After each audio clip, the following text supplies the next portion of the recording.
I'm Molly Kimball. Welcome to Fueled, a wellness and nutrition podcast. I'm a registered dietitian and nutrition journalist with a passion to help people live their strongest, healthiest life possible. In my weekly TV segments and columns, there's a limited amount of time and space to cover everything, but there's so much more to share. This podcast is my opportunity to dive deeper into the topics you want to know about. This week's episode is all about bread, and specifically baking homemade bread, because there's real science that shows that hobbies like baking can truly help us to dial back our stress levels.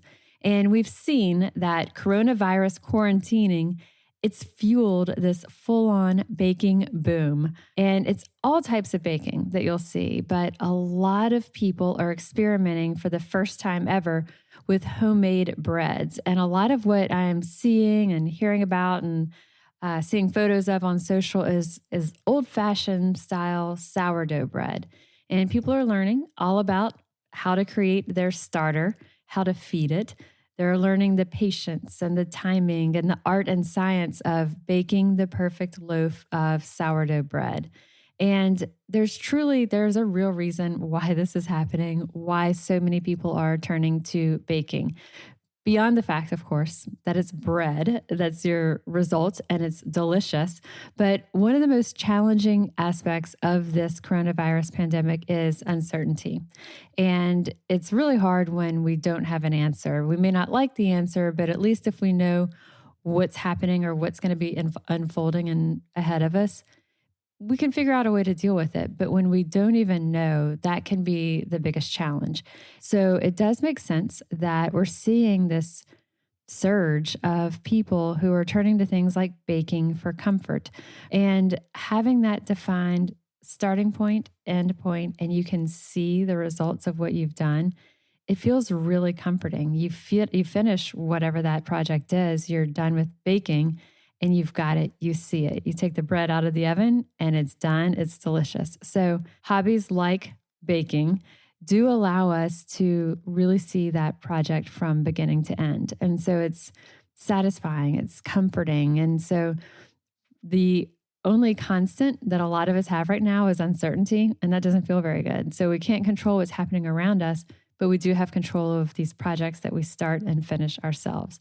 So, and that's your thing may or may not be baking, but after you hear this podcast, it might be baking. And the thing is, so of course I'm saying this, I'm like, okay, people all over the place are baking bread, sourdough bread. I love good crusty bread. It's one of my favorite things on the planet. But how can we do this bread baking hobby without completely wrecking our wellness goals? So how do we do bread baking and really get into it and create these delicious products that are also pretty good for us as well? So we're going to be talking about that. We're joined by two expert bakers today in this podcast. I cannot wait for you to hear what they have to share with us. They're both such a wealth of knowledge. So we're going to be joined by Morgan Angelle. She is the head baker at Bellegarde Bakery here in New Orleans. She's going to be walking us through the steps to create a sourdough starter, because there's a lot of confusion around that, how to make it as nutrient rich as possible, whatever your finished product of bread is. But first, we are joined by Carolyn Ketchum. She is cookbook author, blogger, expert baker in all things low carb and gluten-free. And she and I are going to be talking about alternative flours, things like almond flour, coconut flour, these low carb flours that also happen to naturally be gluten-free. And she and I are going to be talking about techniques and kind of special considerations to be aware of when you're baking with ingredients like these, and the many different types of low carb and also happen to be gluten-free breads that you can make. And she's got kind of a rundown of just key ingredients to keep on hand that makes it really easy to whip up a low-carb homemade bread anytime. And I have to share with y'all, as I was doing the interview for this podcast with Carolyn, it was a couple of days ago, and I was inspired to try pretty much all of the recipes and tips that she shares with us. And I've tried two so far. One is the low-carb pizza crust that you'll hear her talking about. And the second is her rosemary olive oil focaccia. And Oh my gosh, they are amazing. Brad loved the pizza crust, and he is a really hard sell on pizza. I am too. I love it. And most of the time, the crusts, if they're better for you, yeah, they're okay. They're just really not fantastic, though.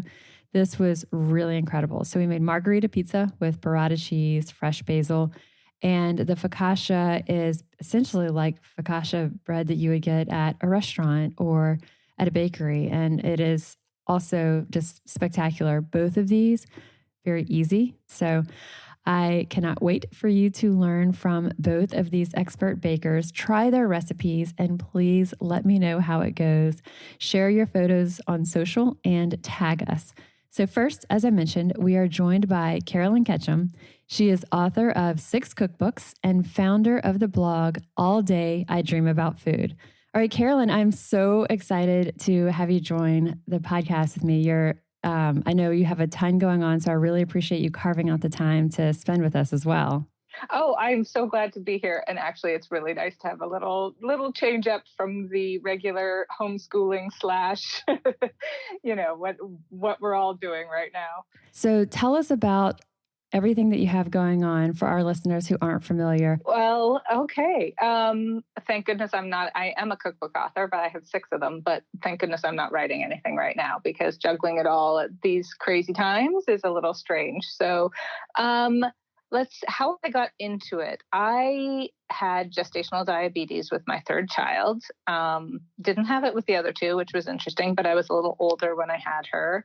And although I was fit and healthy, it didn't really resolve after she was born. So I felt that very strongly that my best option to avoid becoming a full-blown diabetic was to go low carb and gluten-free. And it's made a world of difference. I control my blood sugars completely through diet and exercise. But as a diehard baker all my life, I had to find new ways, completely different ways to make some of the things that I used to love because baking is very therapeutic for me. You have a huge following, and I think that you're so well respected in it. And they turn to you for I turn to you for, okay, what's our rundown on how we educate people about how to bake with different flours? You're constantly who I'm citing or referencing or giving links to your website because you have so much education on there. In addition to the recipes, you have a lot of education on the back end of it of giving people the tools so that they can build with those. Yeah, thank you so much for saying that because that's exactly what I try to do so that, and I mean, I get the same questions over and over again as always. But when I wrote my most recent cookbook, which is the ultimate guide to keto baking, in my head, I tried to be the America's Test Kitchen of keto baking so that I was answering questions before people even knew they had questions for them, why things work a certain way, why they don't work exactly like wheat or sugar, so that people would understand. And so my hope always is that somebody takes my recipes and uses them as a jumping off point. I want to change up the flavors or, I want to create something a little different, but use this as a base, so that people can enjoy their own creativity in the kitchen. So as we're talking about baking bread, and this is taking over for so many people. And as you said, baking is therapeutic for you. And even as you were diagnosed with gestational diabetes and said, okay, this is something that I enjoy eating it. I enjoy creating it. We're seeing that now so much with people as there's all this other uncertainty swirling and people are home more. They maybe have the time more. They're baking, but not just baking sweets. The sourdough bread craze has just taken off. Yeah, I know. I see it all over. It's wild to watch, and the yeast apparently is out at most grocery stores. Yes. And so there's so many people who are experimenting with this for the first time. So in a little bit, we're going to be joined by one of our local bakers here in New Orleans who does do traditional bread, and she's going to be talking with our listeners all about kind of this sourdough strategy. But let's talk about, someone wants to do this. They're craving bread. They love that carbiness. They love the comfort of it. But they don't either want the carbs or they can't have, gluten or whatever it is. Let's talk about that. And you have a lot of insight on what types of ingredients and what types of breads that we can make with these types of ingredients. And then kind of any special considerations or techniques that you can share with our listeners as well. And you've talked a lot about, okay, expectations, managing people's expectations as they're going into baking breads that are made with these alternative flours like almond or coconut. Sure. Yeah. I mean, I don't use any gluten. Some people on a keto diet still do, and that's their prerogative, but I don't use any. And so because of the absence of gluten, you're never going to quite I think I ask people to change their expectations or really just set their expectations aside, because these breads made with things like almond flour and coconut flour and any other sort of alternative flour are really good in their own way, but they're never going to replace your favorite crusty Italian bread from, the place you used to love to go. It's never going to happen. So you just, if you set aside those expectations and say, okay, I'm going to enjoy something that's bread-like and has the same flavors, but doesn't quite have the same texture, then you're more likely to enjoy it for what it is. It is so much more sustaining. So when we're having that bread that is lower carb, but it's still high fiber, it's high in those plant-based fats, it's high in protein, it is really filling. And that's the whole idea. And we talk about that on this podcast a lot, of dialing back the sugars and carbs, making sure we have that protein and fat and fiber. That's what keeps you fuller longer. That's exactly what we're doing with these breads. So what are some things to help troubleshoot, to help eliminate frustration, or things to be aware of that could either help our outcome or harm our outcome? Well, one of the things I would say that I get questioned a lot about is, hey, maybe you're allergic to almonds. So you're like, hey, can I make this recipe with coconut flour? Usually I say no, simply because coconut flour and almond flour are completely different and they bake very differently. That said, I usually have an alternative recipe made with the other one, and I say, try this recipe instead. Just don't try to substitute them for each other, because you will end up, especially if you're substituting coconut flour for almond flour, you usually end up with a hockey puck. I don't recommend. And I think it helps people to visualize when you think about coconut flour. It's super dry. It's like a sponge. It soaks up the liquid. And if we think almonds are mostly fat. You think almond butter. Yes. And so that almond flour is very wet. It has a lot of moisture in it. And so they behave completely different. And so completely differently. I do think that's really neat, though, that you take the time to figure out what it should be for the other type of flour to be able to give that guidance to people. Yeah, I think it's important these days because so many people are allergic to nuts. So the ingredients, the coconut and almond flour, are very different from each other. They're also vastly different from wheat flour. So absolutely do not take just your standard wheat-based bread recipe and think you're going to use almond or coconut instead. Absolutely. I would agree with that. And I would say, if you're new to this, start with a well-tested recipe. So, you find something, you can find it on Pinterest or you can Google it. And if it has lots of positive reviews and it's made with almond flour, then take a chance on it. But don't try to take like a standard old recipe and just swap them out, because it won't work. And often you'll find something falling apart on you, or it'll be like a dense hockey puck. And it's frustrating. Like, you spent all this time and then you have something that is just like, not at all what you envisioned you were going to be creating this whole time. And then it's kind of easy to throw in the towel on it. So don't give up. And I will tell you, I've made my fair share of mistakes trying to modify recipes. And every time I make a mistake, I learn from it. But at the same time, these are expensive ingredients, and until you get a sense of how they behave, which is, it shouldn't take too long to get a sense of how they behave. But the first time you do it, you're thinking, well, does it really need that many eggs? No, it can't possibly take a whole tablespoon of baking powder, but it does. And so try some well-tested recipes and get a sense of them, and then start branching out on your own. Your website has so many recipes that are just fantastic. Another website I'm always steering people to, and actually they feature a lot of your recipes, is the Swerve website. Oh yes, Swerve. Yeah, I write recipes for them, and I have a lot of fun doing that because they have the best sugar replacement out there. So I'm always trying to use their ingredients in my sweeter recipes. Oh, I have one that I want to say. Can we work Yes, this in? for sure. I firmly believe that there's nothing as such as a true failure. Like, even if it didn't work out the way you think, you can turn it into something else. It's like if your cake comes apart out of the oven, or doesn't come out of the pan properly, turn it into cake balls. If your loaf of bread doesn't come out of the pan or sticks or falls apart, you can turn it into something else, like breadcrumbs or croutons. It's like a whole different meaning to the like make lemonade out of your lemons. Yeah, Finding ways that, as you said, these are expensive ingredients. So you're not just throwing them away, but you're finding another use for it. It wasn't what you thought you were going to make going into it, but you're able to turn it into something else.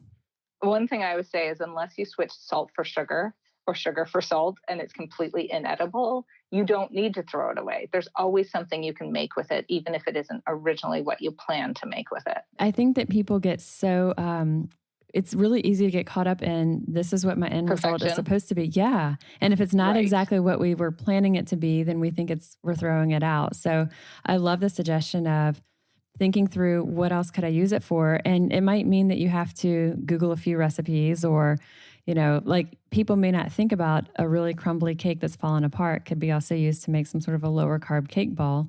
But, it's probably actually something, I would think, Google your question, what can I do with a crumbly cake that's falling apart? You might actually find something. Yeah, for me, I've written it into my baking book. I've written that into my dessert book, because I'm like, every time I've had a failure, I've had things, I tried to make little brownie bites I was doing a book signing in Toronto, and I was at my dad's condo, and I was trying to make these little brownie bites, and they totally stuck to the pan because it wasn't my usual equipment. And so I didn't treat it right.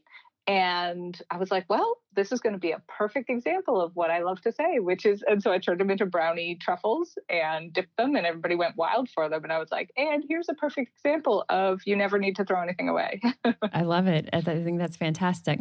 So when we're talking about ingredients, and we are talking about flour, so not those, but what are the main types of flours that you like to work within as you're doing breads? Well, I'm a huge fan of almond flour, because it's more neutral in flavor than some other nut and seed flours. So I find that it makes for the best breads and cakes and things like that. But there's coconut flour. I've used that many times as well. There's some interesting things you can do even with things like cauliflower, and and even there's a popular thing in keto to use crushed pork rinds, which sounds very strange, but it actually does work. But mostly I stick with the almond flour and coconut flour. And then let's talk about the other ingredients that are really, for the most part, completely different than traditional bread making. Okay, we were talking about this before, so I'll give you sort of a rundown. One of the things that I find that really helps replace gluten is protein powder. And that I get this question all the time. Why did you put protein powder in your bread? And it's not because I want more protein in my bread, not that that's a bad thing, but because it helps. Gluten is a protein, and it's a dry protein. And so when you replace it with some dry protein like whey protein, egg white protein, you can even use some vegan vegetable-based protein powders. It helps give a lighter, fluffier texture. It also helps baked goods hold together better, because that's exactly what gluten does when we're baking conventionally. So protein powder, if you're seeing that in there, it's not optional. It's not just to boost the protein. And eggs is another that you say gives kind of structure, height, keeps it from falling apart. Absolutely, yeah. So eggs are they are a leavening agent too. So they help give it height. They help give it. They rise really quickly in the oven, so they help give it some lightness. You're always going to see more eggs in a keto or low carb bread than you are in a conventional bread. So that's one thing. There's also, this one's really interesting, psyllium husk powder, psyllium husk is actually the husk of, I can't remember what plant, but something to do with psyllium. And when it's ground to a powder, it's a very fibrous substance, and it can give things a more bready texture. And so that's very useful as well. It is actually one of the things that's found in fiber. Metamucil. Yeah, Yes. Metamucil, found in Metamucil. So if you need, so you're getting a little extra Yeah. fiber that way too. So that's a good one for helping to get a more bread-like texture. Because it kind of gives that little bit of a sponginess Yes, with that. it gives sponginess and a bit more of a chewiness. If you overdo it, it can be very strange and rubbery. So you don't want to add too much. And xanthan gum is something that we often recommend if you're using flours that don't have gluten, like almond or coconut flour. We've often recommended using xanthan gum because it does kind of serve that same purpose of gluten. But because you've kind of found this combination of eggs and protein powder that works. And so you typically aren't using xanthan gum on a regular basis now. No, I used to when I first started, and then I realized that the way I was doing things was actually, I didn't need it for holding things together. I still use xanthan gum because it's a good thickening agent. So I've done it in ice creams and custards and things like that. But I found for my baked goods, I don't need it very often anymore. If something's super fragile, the first time I make it, I might do a quarter teaspoon or half a teaspoon of xanthan gum to give it a little more structure later. But I often find you don't need it. And so the base will be our flours, the almond or coconut. What's going to give it structure will be our protein powder or our eggs, because we have to have something that's going to kind of serve as that gluten replacer. Xanthan gum, if you have a question mark, you could always use that as a fallback, or like you said, if it's more delicate. Psyllium husk kind of gives it that bready texture. And then also some type of fat or oil or butter. Yeah, there's usually butter or olive oil if you want, or even coconut oil. I use avocado oil sometimes because these breads are often more like quick breads. So they're not doughs, but they're like batters that you pour into a loaf pan. That you usually have some sort of fats in there.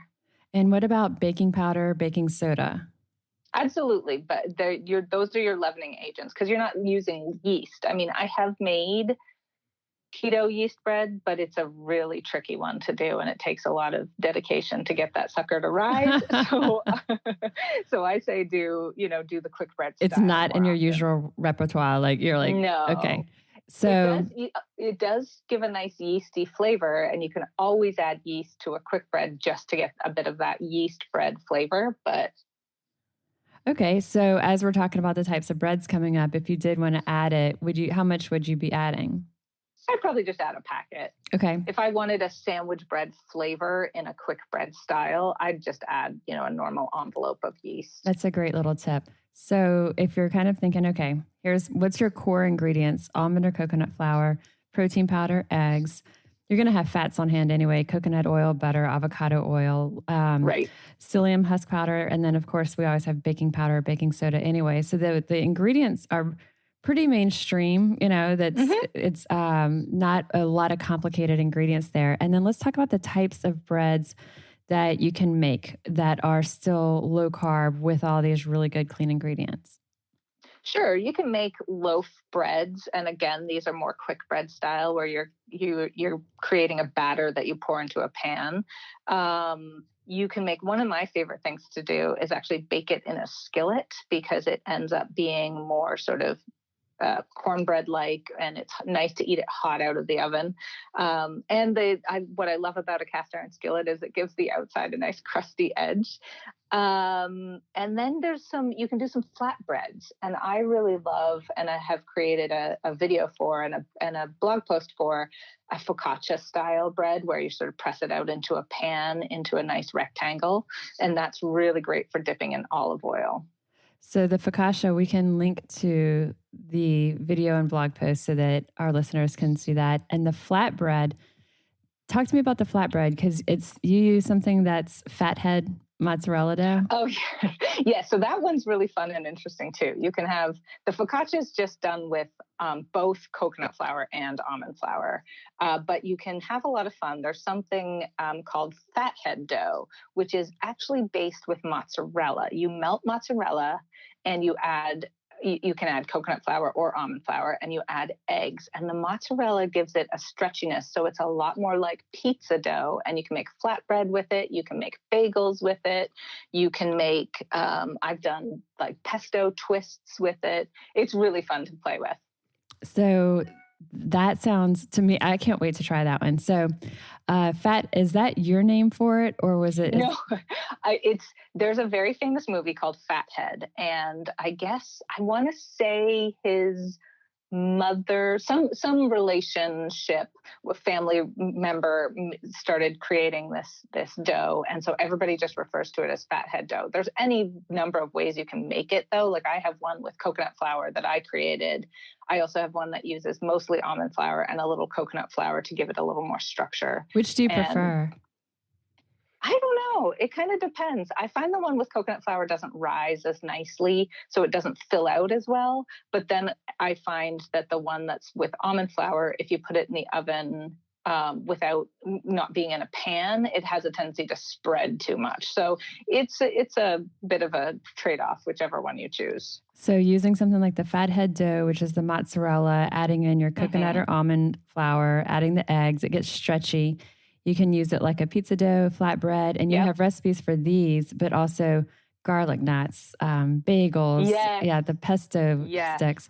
So those are things that I think, wow, like who doesn't love those things? And if you're kind of into that mode of a sourdough, these are really nice alternatives. And then tell me more about the focaccia. I kind of jumped back to the flatbread, but tell me more about the focaccia. It's a blend of both almond and coconut. I love focaccia bread. I think it might be one of my favorite things on the planet. Yeah, I've wanted to do that for a while. I remember the first time I was at an Italian restaurant and they, brought out this sort of these squares of bread. Me too. We're like, and what dipping is this? oil, and I was like, dipping oil? Where's the butter? Yes. And so then my husband was like, no, just take off a piece and dip it in the olive oil with salt. And I was like, oh, this is beautiful. I love this. So it's actually really easy. It's a pretty wet dough. And so I always work with wet hands when I'm spreading it out into the pan. And then I do rosemary, garlic, and I do it with olive oil. So it's completely dairy free too. And it's nice. I mean, again, it's a little heavier than real focaccia. So it's heavy on your tummy. So you just want a square. You don't want to go to town on it, but it's delicious dipped in the olive oil and salt. It just seems like the real thing. You're talking about a bread too, that is a cream cheese and protein powder based, which sounds completely bizarre, but it's like a sandwich style bread. Yes, that one, I didn't make that one up either. I have done my own little variations of it with credit to the original person, but it's referred to as soul bread. Don't ask me for the life of me where that comes from. But it's softened cream cheese, a bunch of eggs, and protein powder, and it rises really well, and it can have more of a sandwich bread consistency to it. So it's a little lighter and it's very, very low carb. Again, probably still more with the calories because of all the cream cheese, but it works really, it's very interesting the way it rises. And I don't know who comes up with this, but sometimes I'm amazed. And how long do each of these last? And do you keep them in the fridge and the freezer at room temp?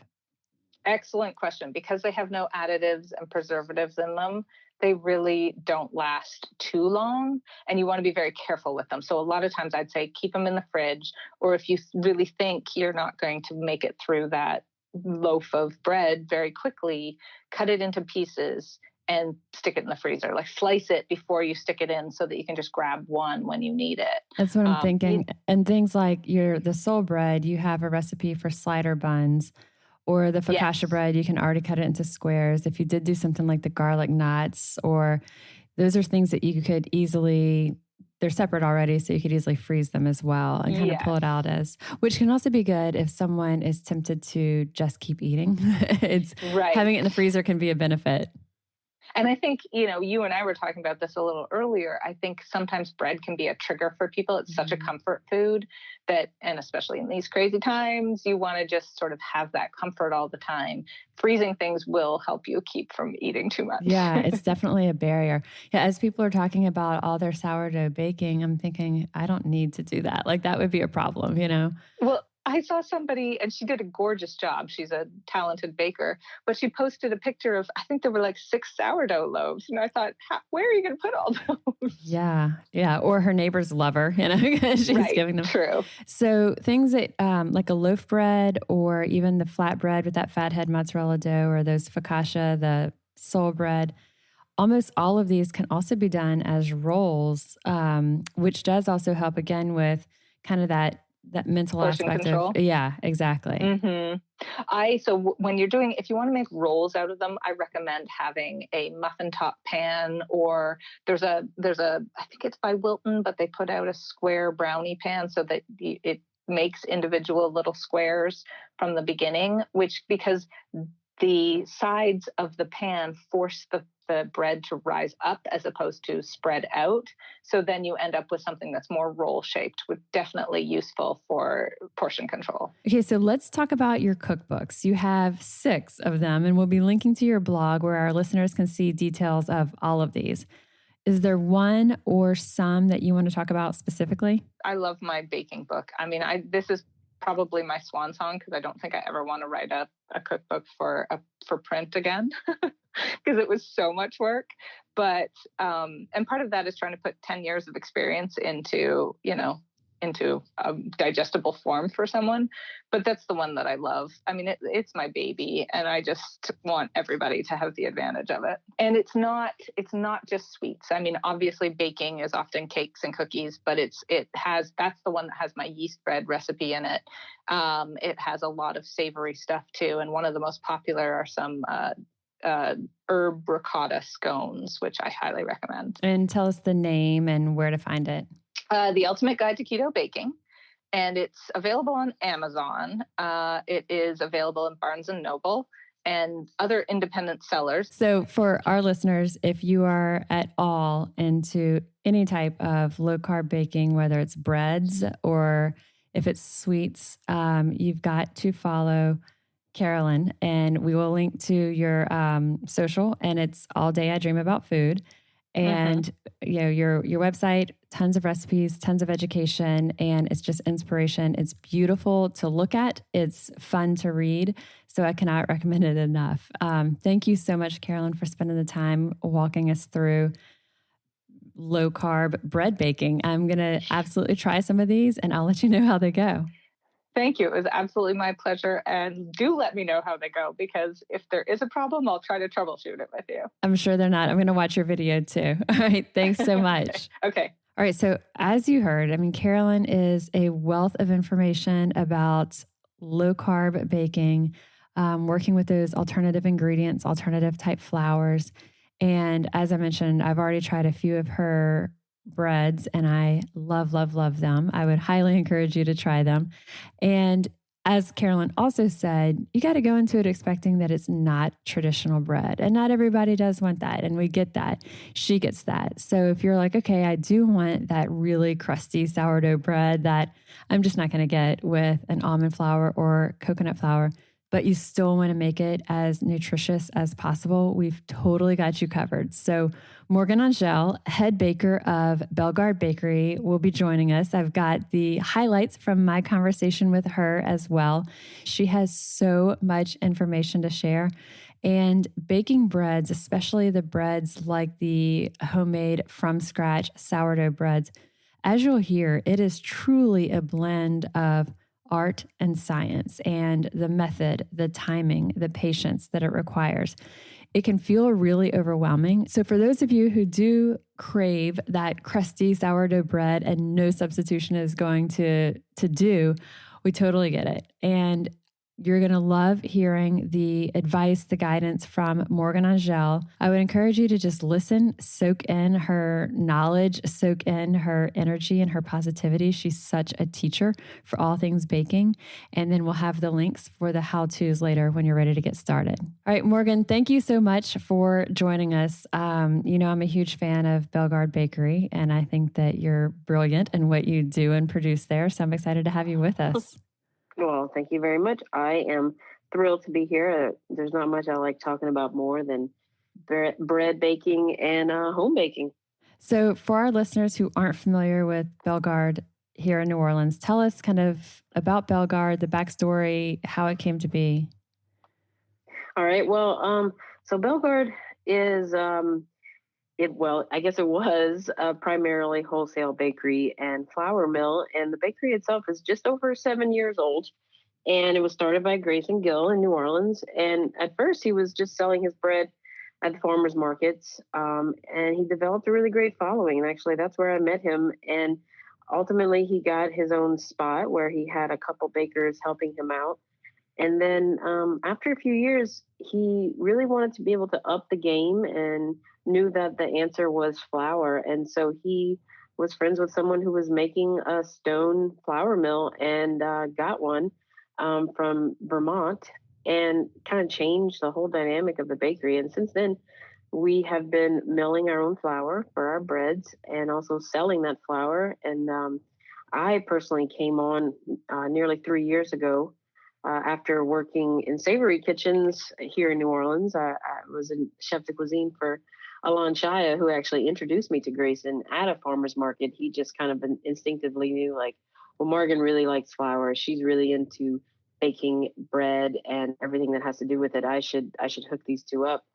And we've been friends and sort of mentors for each other since then. And then it just felt right a few years ago to combine forces. And now we're here, and we were up until just recently baking, nearly 8,000 loaves of bread a week and milling nearly the same amount of flour. We are a whole grain bakery. And one thing and that's really what sets us apart. So, whole grain already has kind of a definition. So, out there, when you say whole grain to someone, they imagine what? Maybe like a bag of bread that they got at the grocery store that's sliced, that has some whole grain in it, or it says, whole wheat or something. So we like to say that our stuff is fresh flour, and that's what kind of sets us apart. So yes, everything is whole. In other words, what we put into the mill comes out of the mill, and we use every single bit of it. So in that way, it is whole. But what really sets it apart is that it's fresh. So within a day or two of milling that grain, we're making it into product, and then it's going out the door to our customers. And that's what really makes the difference. As head baker at Bellegarde, you also say it's kind of like, a chef de cuisine, but it's at a bakery. And so you're managing the bakery, but also kind of involved in that new product development beyond the breads with the pastas and then teaching. You also teach from the bakery as well. We're doing this podcast here. People are really interested in understanding the elements of baking and what it takes to make good bread. Well, before this started, there was already the bubbling of people wanting to understand sourdough. They wanting to get back to it. They wanting to have some ownership of it, and also to support local bakers and bakeries that were doing it from the ground up. So this, to me, has really just heightened that. We're here in our houses. We think to ourselves, what can we do? Well, I've always wanted to learn how to bake bread. Why don't I give it a try now? Now I have the time. So what we're seeing now is just a heightened version of what was already coming to us. So it's kind of I totally agree. It's something that we have an interest in something. We think, man, I would really like to do that, but I don't have the time. And now we're taking advantage of that. Yeah. And when you're teaching, one of the things that you say is, it's really important to understand the concept, and that baking, it's not something that you just read a recipe and do it, that you're like, recipe is just the words on a page. It's only the smallest part of it. You have to understand the method, the concept. The method, or the manner in which you making the bread, all the steps beyond just what is on the page, really is the meat of it, and it's more about the experience of doing that is really what the bread baking is. The final product is amazing and the ingredients are amazing. It's really what you do with them in the middle that will determine if you and I had the exact same bread formula, and we didn't know going into it, we would end up with probably two very different items, because it's all about how you do it, the time you take to understand it, and really wrapping your brain around, I'm a baker. I can do this. I can take my time. I can understand each concept. I can put them together. I may not be able to do it on the first or the second time, but maybe the fifth and the sixth time, I'm going to have something that I created that is my bread from all the different elements that I put together. And I'm laughing because if you and I had the exact same ingredients and both made bread, I can promise you they would not be anything. Mine would probably maybe not the first time, but then the second, we'll keep trying. And that's the teacher in you, right? Yeah, that is. And I like to say that at a certain point, it's kind of like your art, your creation. And you said that like bread, it's very simple ingredients, but it can feel very complicated. But the reality is it's 4 ingredients, 5 at the most. So kind of walk us through these basics. And then for sourdough bread, we can kind of start to understand that. But let's first talk just the basic ingredients. Like what's the core fundamentals of traditional bread? So what you're looking at is flour. You got to have flour, right? You got to have water. You have to have some kind of leavening.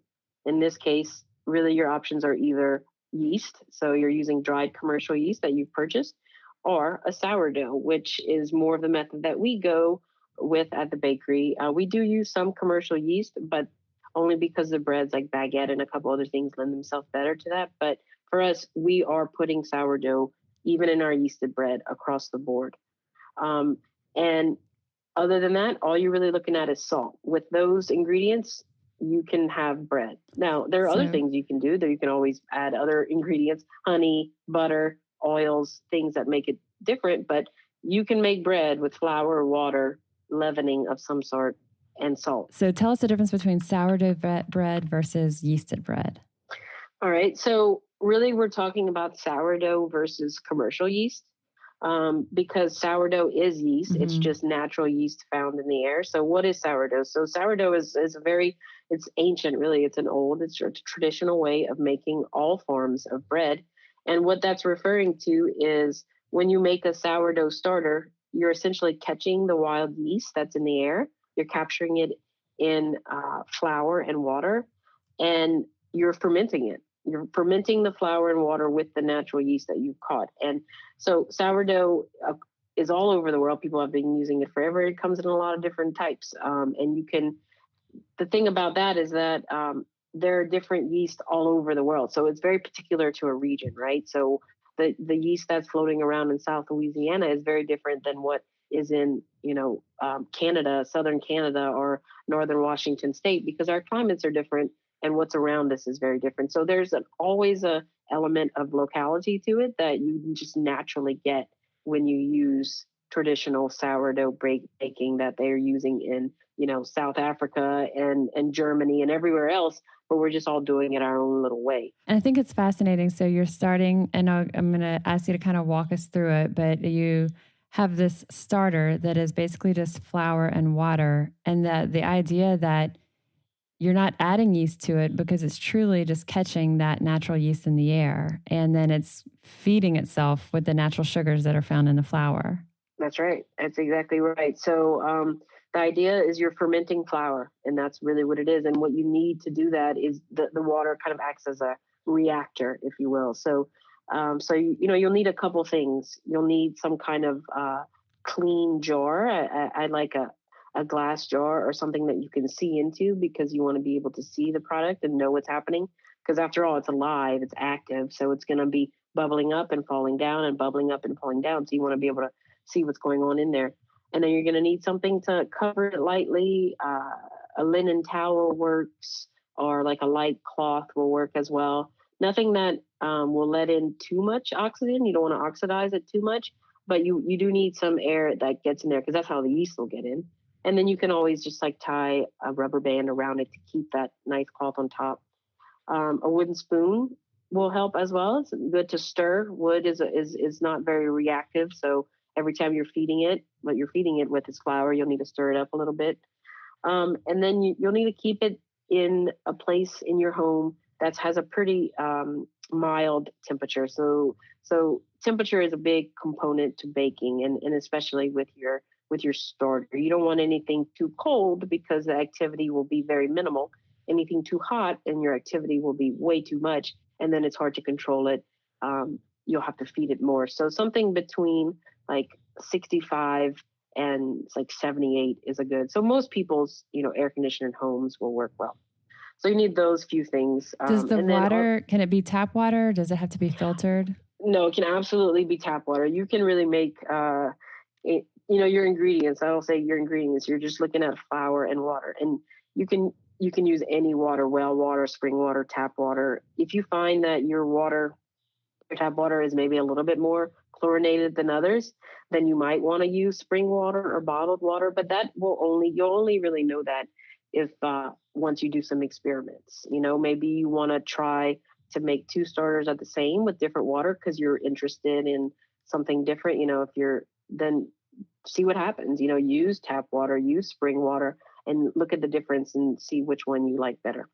And the flour can be a whole grain flour. It doesn't have to be a white flour for the starter. No, in fact, you will find, so there's a significant amount of disinformation on the internet. So everyone is going to say something a little bit different, but you'll find across the board that most people will say that you should start with a whole grain flour. And you can always switch your flours later. In fact, you can start with one, and then you can subdivide your starter into many different flours if you choose for many different types of bread.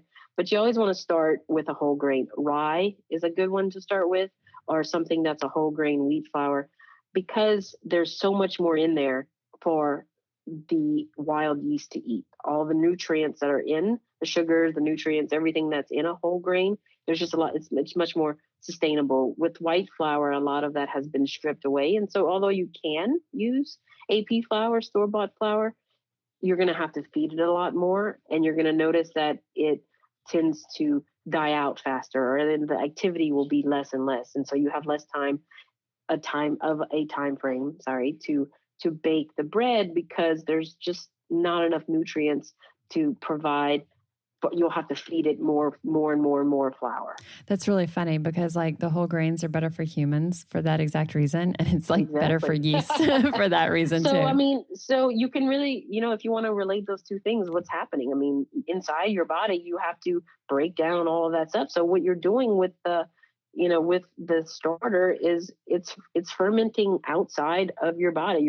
It's breaking down the natural sugars in the food that you're going to be eating before you even take a bite. And this is also the reason why a lot of people, if they eat bread that is a sourdough that has been, this kind of long fermentation process to make it, and they're able to tolerate it better. Whereas maybe if they have traditional bread from the grocery store that is kind of the commercial yeast, it's that fast shortcut, as you said.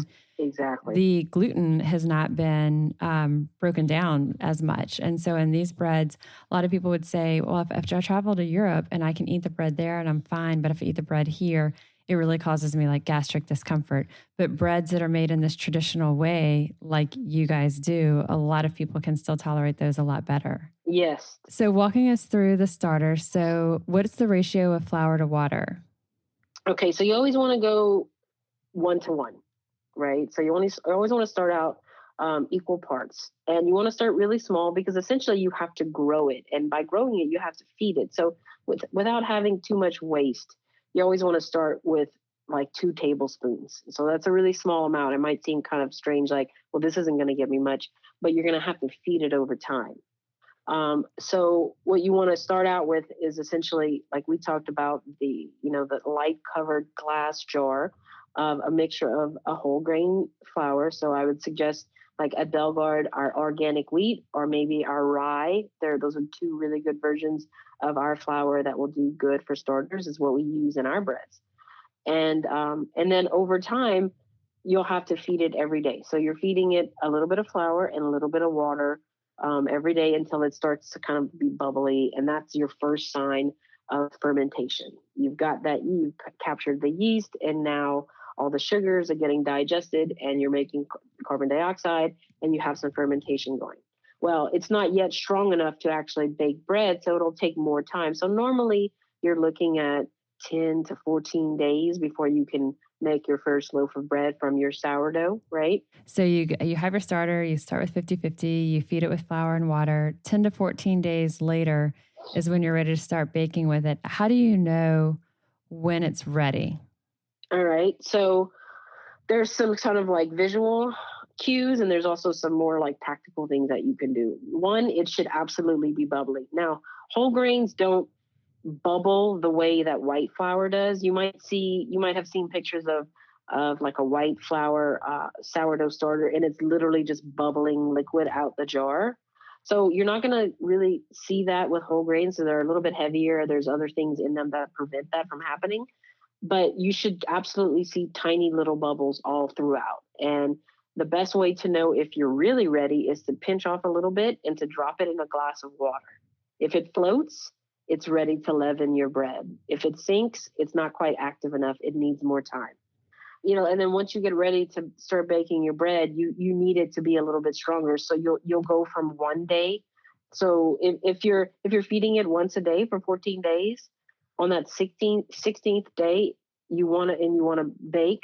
On the 15th day, you'll have to feed it like 2 or 3 times, because the more strength it has, the better it will leaven ultimately your bread. So essentially, you're just pulling a little bit out of it, and you're adding that to the flour and the water that you're going to turn into the other flour and water that has not yet fermented. That'll be your loaf. You're taking that already fermented flour. It will then ferment this other bit of flour. You add salt to it, and that ultimately will make your bread. And that's really all you need. So when it gets to the point where it's active, it's the bubbliness, it floats in the water, and you're ready to bake, let's say that that's at 8 p.m. Do you then put it in the fridge so that it doesn't continue to ferment? Do you leave it out? Great question. So this is a real important thing. So temperature is really how you control every aspect of your bread baking experience. And that is temperature both ways. We're talking cold or, heat. So one way or the other, something is going to happen. Either you're going to slow it down or you're going to speed it up. So once you kind of understand it, you have it, you can really slow the process down by refrigerating it. And in the bakery world, we call that retarding. So it's slowing it all down. So if you put it in to the refrigerator, yes, the whole process will absolutely slow down. You could do the same thing, but put it in a warm spot in your house. Say, if you want to proof something, or if you want to get your levain to go a little bit quicker, put it in your bathroom, either turn on your heater in your bathroom or get some steam in there from the shower. And the humidity and the heat rise will make it go that much faster, just like if you were proofing a loaf of bread. I had a client either who would way, put it in her car. She would basically use her car. Yeah, that's a good Yeah. one too. That'll give you some extreme heat in the summer. So that's another aspect of being a good local baker is knowing, even that you're home baker, even is knowing that here in South Louisiana, when a month from now we have 100% humidity and it's easily 90 degrees outside, how that's going to be different than when you're baking in Louisiana in December, when the temperature is 30 degrees less and there's almost no humidity. But really, temperature, time, all of those aspects are like ingredients that will ultimately make one bread different from another. And patience, you say? Patience is very key. Baking bread is an act of patience, and it is a very humbling thing, even for someone like me who has been cooking professionally for, almost 20 years now. It's humbling all of the time. It really is. It's unlike anything else. Like, making a spaghetti and meatball, you can pretty much do it the same every time and feel confident in it. And in the same day. In the same day, in a couple hours, right? Even, right? But that's not at all how bread baking is. You have to learn how to control it. You don't want it to control you, but it's a real balance, because one day it can be very different and make you feel real bad about yourself. And the next day you feel brilliant and I have done it. So it's really a balance between both of those things, even for a professional. And my sister-in-law just made her very first sourdough loaf this week. And really, as she's kind of over the past several weeks, she would say, okay, she's like, this is an undertaking. She's thinking, I'm going to start baking bread. And then she gets into it. But, it was, 2 weeks in that she's been feeding the starter. And so, as I was hearing her talk about it and then seeing all this other stuff online, I'm like, I got to do a podcast on this and learn more about it. But her first loaf, she was like, okay, I think I baked it a little too quickly. I was just so excited to get it in the oven, but she still loved it. It turned out really beautifully. And yeah, she learned some things from it, but she was still really happy with even that first loaf that was her finished product. And she probably was determined to do it better the next time, right? Exactly. So we're talking about all this, 14 days, 7 days, 3 days. It takes a long time, but really I want to stress that the bulk of that hard work is at the very beginning. Once you have your sourdough starter, you don't need another 14 days before you can bake a loaf. You can bake every day if you want. You just keep that starter in the fridge. Active. Yeah, as long as you keep it active and you keep feeding it, you can pull off as much or as little that you need to then leaven the next loaf that you're going to make. So there's work on the front end. It's a lot of staring at it, thinking, is it active yet? It's like watching a seed grow from, just the dirt. Is it there? What's happening? I can't see it. But just feel confident that it is actually happening. You just have to have some level of confidence. There's people staring at these jars. They're like, I'm just not sure what I'm looking at. Right. Right. Exactly. Until they get accustomed to it. And then when you have this bread that you have hopefully been patient and, had your time, your temp, your patience all in line, and you've got a bread that you're happy with the texture inside and out, then how do you store it? So it's important that you let it cool 100% before you cut into it. So I mean like hours, like 2, 3, sometimes 4 hours. And so again, the patience has to come in. Yeah, it is. I know. I always say like, people are like, oh, but hot bread. I'm like, you can always make it hot later. Like, it's much better if it's cooked all the way, So you let it cool on a rack. That's very important. And then once it is cool, if I'm storing just like one loaf, I'll wrap it up in a linen towel, like a large, thin linen towel, because you want air to be able to get to it, but not too much. You can keep it in the refrigerator, or let me just say, bread freezes really well because it has so much water in it. So if you need to freeze it, that's a great option. Just make sure that you're keeping it in something that is airtight. In this case, you do want airtight because freezers, refrigerators tend to impart flavors that you don't want in something like bread. If it's a loaf, would it make sense to slice it first and then freeze it? I would say absolutely slice it first. And then, if you're just 1 or 2 people, you can pull out, and bread takes really seconds to defrost. I mean, most bread you can just stick directly in the toaster or directly into the oven or on the stovetop, and you don't even have to defrost it if it's already sliced. Would you say if you're looking at saving it for weeks or even longer, but even weeks, that the freezer versus fridge, or? I would say, so my kind of deal is like, if it's been say 4 days and I'm not done with my loaf of bread, then I always think it's a good idea to then move it to refrigeration, whether that be freezer or refrigerator. This is all like very, very useful.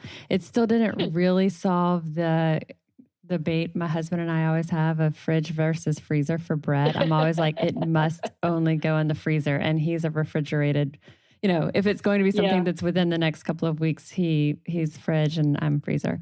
Well, I'm going to say that cut that loaf of bread in half. The peacemaker. Yeah, exactly. And you, anything else that you would say to wrap up? I would say just learn, and take it slow at the beginning, starting with loaf pan breads, pizzas, flatbreads. These are all great sourdough things or breads you can turn into sourdough that aren't as complicated as, say, a shaped basket levain style loaf that, is what you should maybe be working your way up to. So have fun, do some experiments, include your family, include your friends, and don't be ashamed of what you're making, because it's definitely a learning process, I love it. That's really always my tips. I love it. I could not have said that any better. And be patient with yourself. And I like how you said, bring your friends and family into it, do some little experiments, see how one process affected it versus another, and find what you like best. That's right. Awesome. Thank you so much for your time. This has been incredible. I appreciate it. And we'll include all the links that we talked about. Thank you so much for having me, Molly. I really enjoyed it. Thanks, Morgan. Good luck. I am honored and I am grateful to have Carolyn Ketchum and Morgan Angelle joining us today. They are brilliant bakers. They are experts in what they do, and I hope that you got as much from our conversation as I did. As mentioned, you can find the links that we talked about in the show notes of this episode. I'm registered dietitian Molly Kimball, and you've been listening to Fueled Wellness and Nutrition, the podcast. If you would like more Fueled Wellness and Nutrition, please head over to mollykimball.com, and you can follow me, Molly Kimball RD, on Instagram, Facebook, and Twitter. And if you haven't yet, please go to Apple Podcasts and subscribe, rate, and review this podcast. And join us next week for another dose of Fueled Wellness and Nutrition. Thanks for listening, and stay focused on living your strongest, healthiest life.